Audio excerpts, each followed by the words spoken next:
Hello world. तो स्वागत है आपका हमारे चैनल पे। तो इस वीडियो में हम स्कोप ऑफ वेरिएबल्स को बहुत ही डिटेल में समझने वाले हैं। तो चलिए बिना टाइम वेस्ट किए हम टॉपिक को स्टार्ट करते हैं।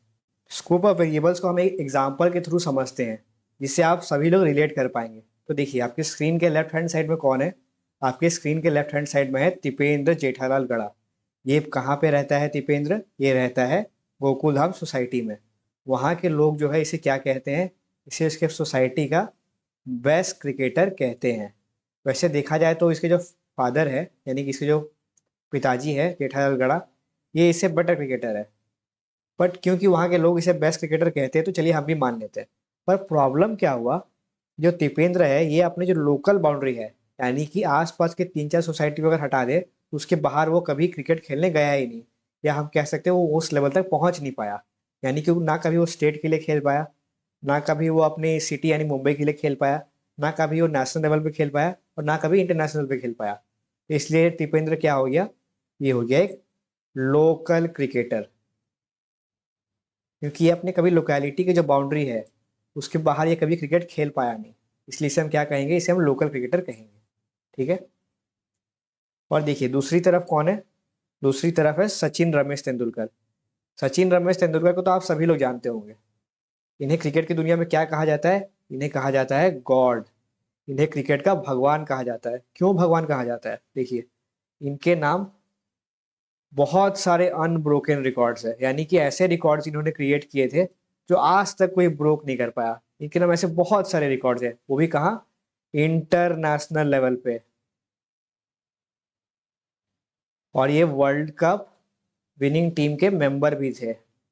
इन्होंने इंडिया को 6 क्रिकेट वर्ल्ड कप में रिप्रेजेंट भी किया है। और क्रिकेट की दुनिया में ऐसा कोई भी नहीं होगा जो क्रिकेट का थोड़ा भी नॉलेज रखता हो जो सचिन रमेश तेंदुलकर का नाम नहीं सुना हो। इसलिए सचिन क्या हो गए? सचिन हो गए हमारे ग्लोबल क्रिकेटर। तो जैसे क्रिकेट की दुनिया में एक लोकल क्रिकेटर होता है और एक ग्लोबल क्रिकेटर होता है। लोकल क्रिकेटर क्या होता है? जिसे उसके लोकेलिटी के लोग ही जानते हैं, उसे हम क्या कहेंगे? लोकल क्रिकेटर कहेंगे। और ग्लोबल क्रिकेटर हम किसे कहेंगे? जिसे इंटरनेशनल लेवल पे रिकॉग्नाइज किया जाता है। जिन्हें क्रिकेट की नॉलेज रखने वाला कोई भी ऐसा पर्सन हो जो पहचान जाए, उन्हें हम क्या कहेंगे? उन्हें हम कहेंगे ग्लोबल क्रिकेटर, जो अपने कंट्री को इंटरनेशनल लेवल पे रिप्रेजेंट करते हैं। ठीक है। वैसे ही प्रोग्रामिंग की दुनिया में क्या होता है, दो टाइप के वेरिएबल्स होते हैं। एक होता है लोकल वेरिएबल और दूसरा होता है अपना ग्लोबल वेरिएबल। तो अब हम समझेंगे कि लोकल वेरिएबल हम किसे कहते हैं और हम ग्लोबल वेरिएबल किसे कहते हैं। तो चलिए हम जल्दी से लोकल वेरिएबल और ग्लोबल वेरिएबल में डिफरेंसेस क्या क्या होते हैं वो समझ लेते हैं। तो देखिए सबसे पहला पॉइंट आपके सामने क्या आता है, local variables are declared within a block और अ फंक्शन। तो फंक्शन देखिए हम आगे जाके बहुत ही डिटेल में डिस्कस करने वाले हैं। बट अभी के लिए समझिए फंक्शन क्या होता है। फंक्शन बेसिकली होता है ब्लॉक ऑफ कोड। इस पर्टिकुलर ब्लॉक ऑफ कोड के अंदर अगर कोई वेरिएबल डिक्लेयर करते हैं तो उसे हम क्या कहेंगे? उसे हम कहेंगे लोकल वेरिएबल। इस वेरिएबल को हम लोकल किसके रिस्पेक्ट में कहेंगे? जिस फंक्शन के अंदर आपने इसे डिक्लेयर किया है उसके रिस्पेक्ट में हम इसे क्या कहेंगे? लोकल कहेंगे। ठीक है। ठीक है। सेकंड पॉइंट क्या कहता है हमसे? सेकंड पॉइंट कहता है not accessible outside the block और फंक्शन। क्योंकि ये लोकल वेरिएबल है, इसे आप इस फंक्शन के अंदर ही सिर्फ एक्सेस कर पाएंगे।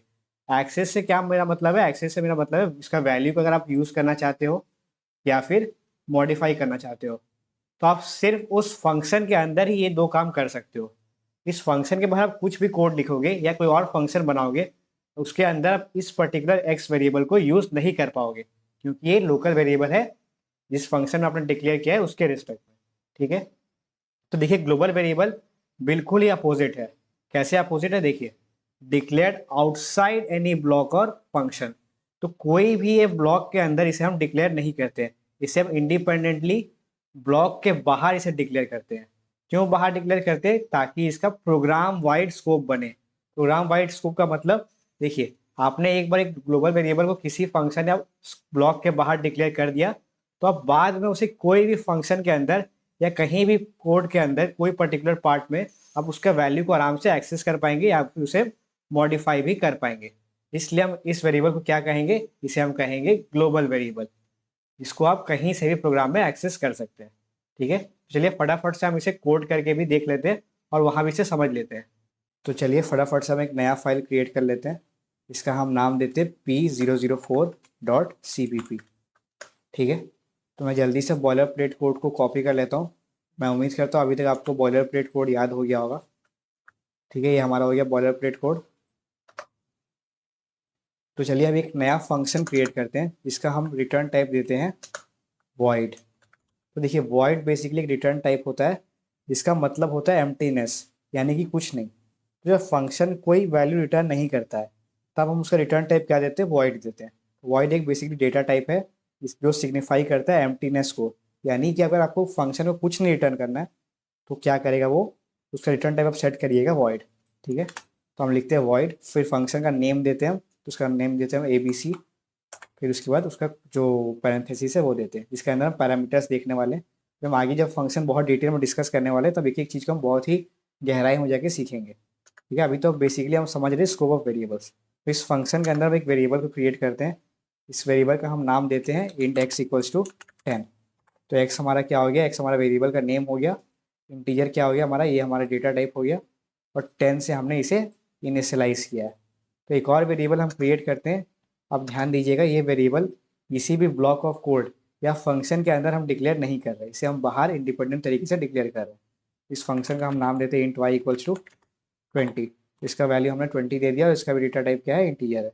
ठीक है, तो अब हम क्या करते हैं, हम सबसे पहले तो x को हम मेन फंक्शन के अंदर एक्सेस करने का ट्राई करते हैं और देखते हैं कि क्या होता है। तो हम करते हैं सी आउट, फिर हम लिखते हैं x इक्वल्स टू x। तो ये बेसिकली आपका क्या हो गया, इतना पार्ट आपका स्ट्रिंग हो गया और यहाँ पे x का वैल्यू प्रिंट करना चाहिए। तो देखते हैं प्रिंट होता है या नहीं होता है। तो सबसे पहले हम अपना कंपाइल वाला जो सिंटैक्स है वो लिख लेते हैं। आउटपुट फाइल हम नाम देते हैं इस बार NQ देते हैं, और अपना जो इनपुट फाइल का नाम था हमारा P004.cpp। मैं एंटर दबाता हूँ तो देखिए क्या आया, हमारा जो प्रोग्राम था ये कंपाइल नहीं हो पाया है। तो इसका रीज़न क्या है, इसका रीज़न है एरर। हमारे जो फाइल था, प्रोग्राम था, उसके अंदर था एरर। तो एरर क्या था देखिए, x was not declare in this scope. तो कौन से स्कोप की बात की जा रही है, यहाँ पे बात किया जा रहा है मेन फंक्शन के स्कोप का। तो मेन फंक्शन का स्कोप क्या था, जहाँ से ये ब्रैकेट स्टार्ट हुआ है और जहाँ पे ये ख़त्म हुआ है इसको हम कहते हैं स्कोप। तो ये बेसिकली इतना जो पार्ट है ये हो गया आपका मेन फंक्शन का स्कोप। तो एरर क्या बता रहा है, एरर बता रहा है कि एक्स जो था इस स्कोप के अंदर डिक्लेयर हमने नहीं किया था, जो कि ऑब्वियस है। हमने एक्स को डिक्लेयर कहाँ किया था, हमने एक्स को डिक्लेयर किया था ABC के अंदर। तो इससे आपने क्या जजमेंट किया होगा, अभी तक आप समझ चुके होंगे ये क्यों एरर आ रहा है। क्योंकि एक्स क्या है, एक्स एक लोकल वेरिएबल है। x is a local variable with respect to the function ABC. That is why we are unable to access the value of x in the main function. Local variable का characteristic या property क्या था कि आप उसे जिस function के अंदर डिक्लेयर करते हैं सिर्फ उसी के अंदर एक्सेस कर पाएंगे, उसके बाहर कोई भी फंक्शन या पार्ट ऑफ कोड में आप उसे एक्सेस नहीं कर पाएंगे। इसलिए यहाँ पे एरर आया है। ठीक है, तो इस एरर को हम सॉल्व कैसे कर सकते हैं, देखिए अगर हमें एक्स से वैल्यू प्रिंट करना है तो हम क्या करेंगे, हमें इस फंक्शन के अंदर ही इस वैल्यू को, इस सेंटेंस को लिखना होगा। ठीक है, अब देखिए एक टर्म आता है फंक्शन कॉलिंग का। बेसिकली देखिए आपका कंपाइलर जो होता है वो क्या करता है, वो खाली मेन फंक्शन को ही एग्जीक्यूट करता है, ये बाकी फंक्शन को वो देखता भी नहीं है। तो बाकी फंक्शन काम करे तो आप कैसे करवाएंगे उसका काम। आपको यहाँ पे मान लीजिए इस फंक्शन से आपको प्रिंट कराना है, तो आप कैसे करवाएंगे, आपको क्या करना होगा, इस फंक्शन ABC को मेन फंक्शन के अंदर कॉल करना पड़ेगा। बेसिकली कॉल करने का मतलब क्या होता है, हमें इस फंक्शन को यहाँ पे लिखना पड़ेगा, बस उसका नाम हमें लिखना होगा। ये फंक्शन कॉलिंग बहुत बड़ा टॉपिक है जो कि हम बहुत डिटेल में फंक्शन के अंदर पढ़ेंगे। अभी के लिए बेसिकली समझ लीजिए, तो इस फंक्शन का हमें इसे कुछ काम करवाना है अगर कोई बात दूसरा फंक्शन से, तो हमें उसे मेन फंक्शन के अंदर लिखना ही पड़ेगा। तब जाके जब कोई कंपाइलर होगा वो क्या करेगा, यहाँ से कोड को पढ़ना स्टार्ट करेगा तो उसे मिलेगा ABC नाम का एक फंक्शन। वो देख आपके प्रोग्राम में वो सर्च करेगा कि ABC नाम का कोई फंक्शन है या नहीं है। तो वो देखिएगा हाँ, आपने एक वॉइड ABC नाम का फंक्शन क्रिएट किया था, फिर जाके वो ABC के अंदर जो आपने लिखा है उसे वो एग्जीक्यूट करता है। ठीक है, तो ये था हमारा फंक्शन कॉलिंग का बहुत छोटा सा ओवरव्यू जो कि हम बहुत डिटेल में आगे जाके देखने वाले हैं। ठीक है, तो हम अब इसे फिर से एक काम करते हैं, कंपाइल कर लेते हैं। तो हम लिखते हैं फिर से G++-O NPO, हमारा आउटपुट फाइल का नेम हो गया, इनपुट फाइल का नेम हमने P004.cpp दिया था। तो मैं फिर से इसे एंटर दबाता हूँ, अब देखते हैं एरर आता है या नहीं आता है। देखिए यहाँ पे सक्सेसफुली हमारा प्रोग्राम कंपाइल हो चुका है। इसका मतलब अभी हमारा प्रोग्राम में कोई भी एरर नहीं है। चलिए हम आउटपुट जल्दी से देख लेते हैं।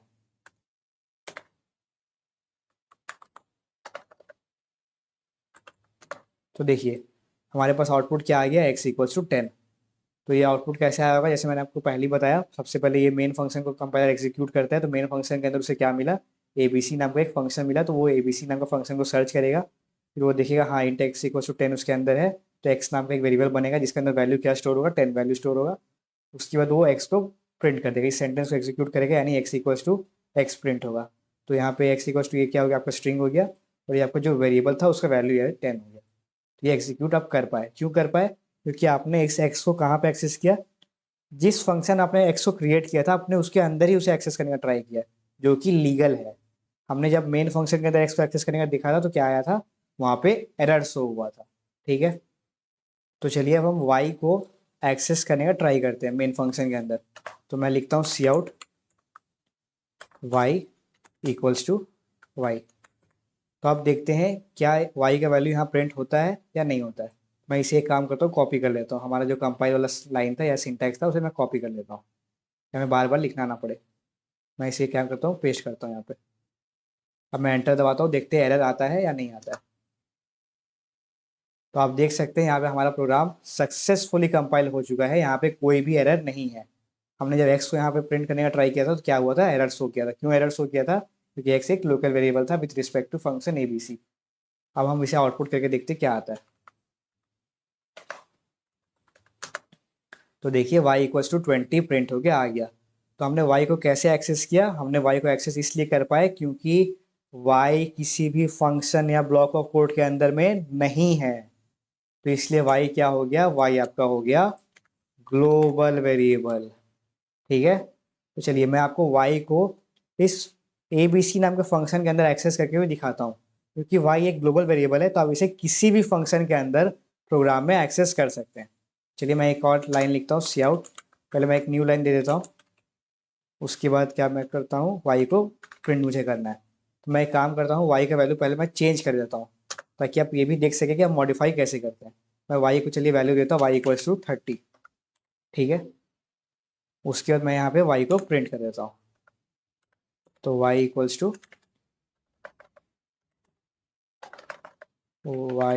टू हमारा हो गया 30, तो हम y को इक्वल्स टू y कर देते हैं।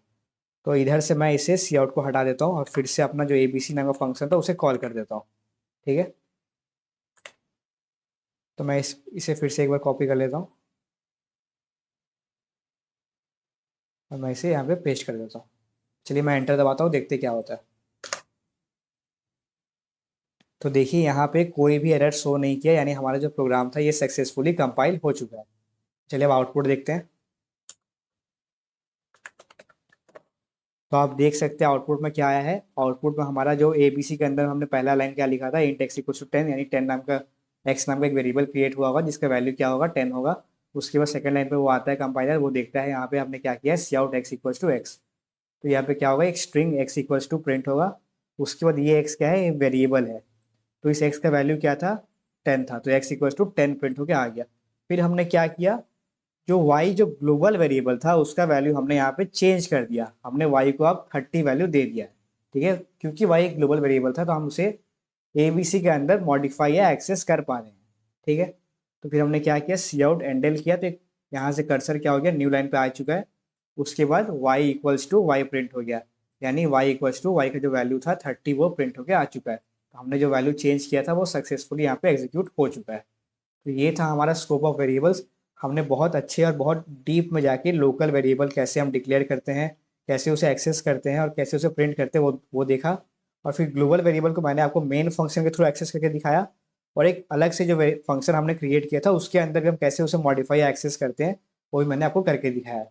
मैं उम्मीद करता हूँ आपको वीडियो बहुत अच्छा लगा होगा, आपको सारे कॉन्सेप्ट समझ में आए होंगे। तो आप क्या करिए, आप वीडियो को लाइक कर दीजिए, और फिर आपका कोई भी डाउट या फीडबैक हो तो आप ज़रूर से कमेंट करिए, और इस वीडियो को अपने दोस्तों के साथ शेयर करिए ताकि उनको भी क्वालिटी और अच्छा कंटेंट मिल पाए।